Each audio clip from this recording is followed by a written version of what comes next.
Hey guys, welcome back. In today's video, I'm going to be going over how I was able to take advantage of the current market, the car market, to get myself out of $16,000 worth of debt. So if that's something that would interest you, definitely keep on watching.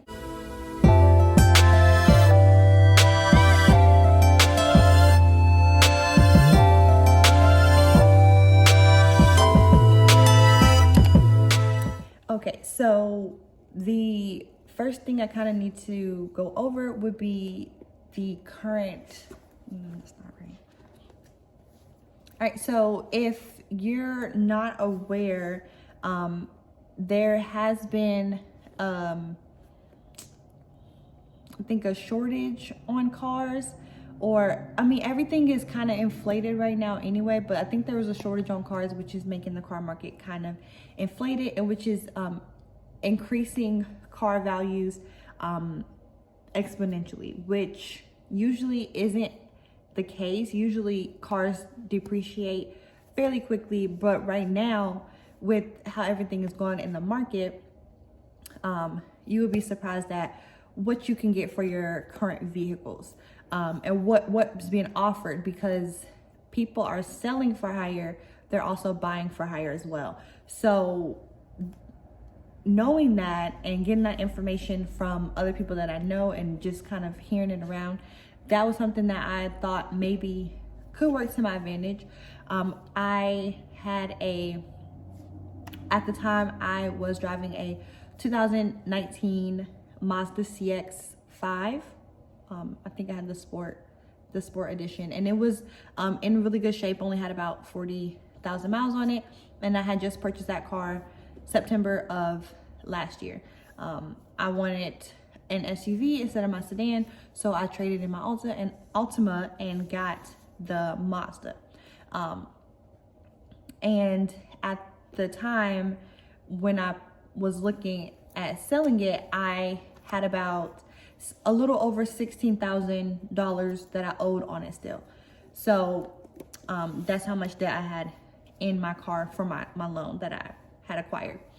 And I mean, it's not weird to have a car loan. Most people do, but I was kind of wanting to see if it was possible to eliminate that debt and, you know, essentially eliminate a bill for us. I did just have a baby last year, and no, not last year.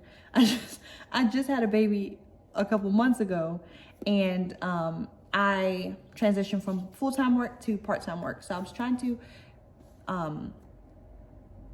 accommodate for that in whatever ways that I could, and I thought this was a good way to go about that.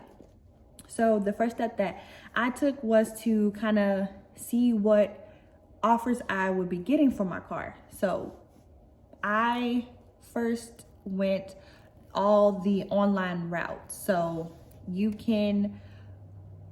there's a lot of different websites that you can go to get like a estimate or offer for your cars. It is very common now to have the completely online car selling process, and that's to your advantage because you can get a lot of quotes and shop around without even having to leave your house.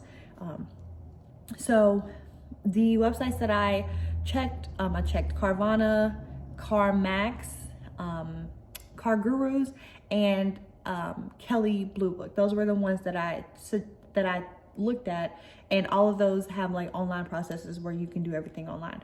I did end up going with Car Gurus because they offer me the most money. That's the only reason why. So, but all of the offers were fairly close, between $24,000 and $26,000 I was being offered for my car. So, mind you, like I said, I only owed $16,000 on the car, and I was getting offered $24,000 to $26,000. So I would have about $9,000 to $10,000 of profit if I were to sell my vehicle. So clearly that is a very appealing process, especially if is beneficial, or if you even need the 10,000. If I didn't need a car, I can just have 10,000 extra, or 9 to 10,000 extra dollars just to meet on myself. But for my situation, I was more looking to, just eliminate the debt. I still need a vehicle, so I had to purchase another car.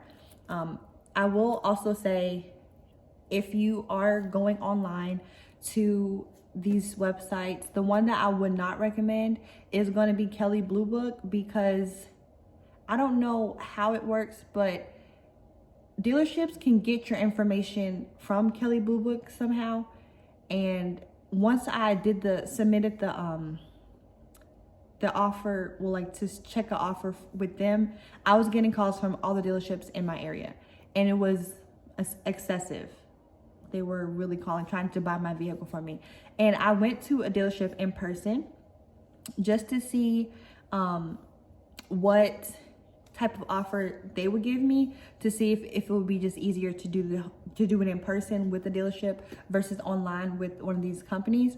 But the dealership lowballed me really bad. Like, they only offered me $21,500.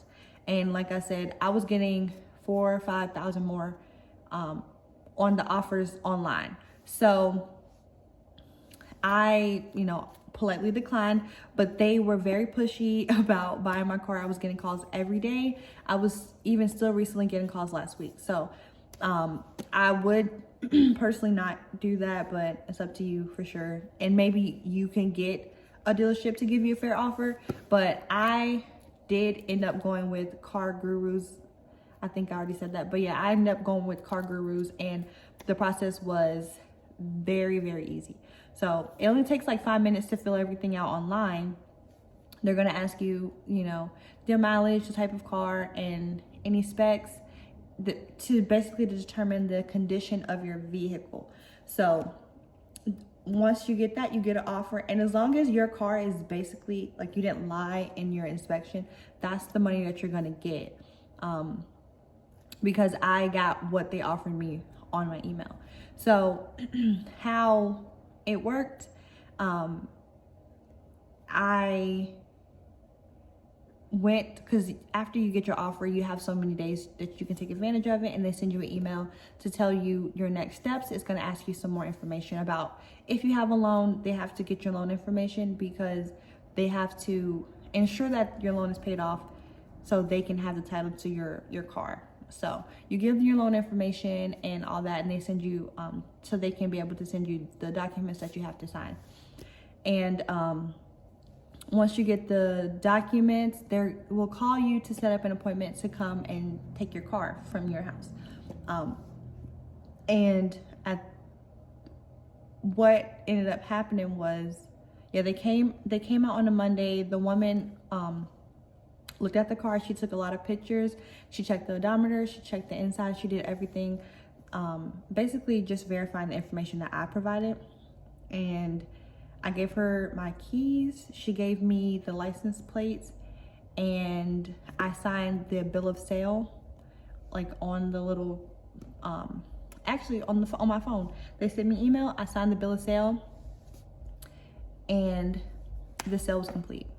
So it was a very easy process. The woman just drove the car off, and then that was it. So I think 2 days later was when I received the electronic deposit into my bank, and that was it. So I mean, it was fairly easy process.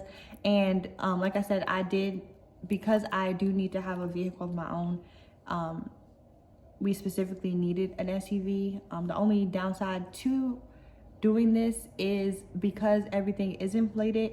When you go on the purchasing end, if you're trying to replace your car, you may have a little bit of issue with it fitting in your price range, because all the car prices are a little bit higher. If I just needed a sedan, I could have came out a little bit better, maybe pocketed more, because sedans are just a little bit less expensive than SUV. But I did specifically need an SUV similar to what I already had. So I did settle on a 2011 Ford Focus. That was the car that I replaced my old Mazda with.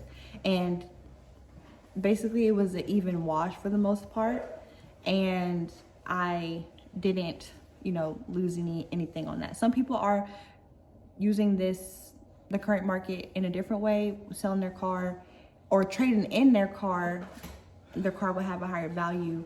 So when it comes to they can basically use that as a down payment for something they want more, like a higher end car or a more expensive car. I didn't want to do that because my whole goal was to eliminate debt. And this was the easiest the easiest car transaction that I've ever done. So definitely recommend it if you're thinking of your money and thinking of, you know, debt elimination, which I know is big. So if that's something that you're worried about, then definitely would take a look, see what your car is worth. Maybe it's worth it for you, maybe it's not, but it's something to look into. You just never know until you actually try. All right, well, my baby's crying, so that's gonna be it for today. If you had any questions about the process itself or what I did to, you know, that I didn't bring up, definitely leave those down below. But thank you guys for watching.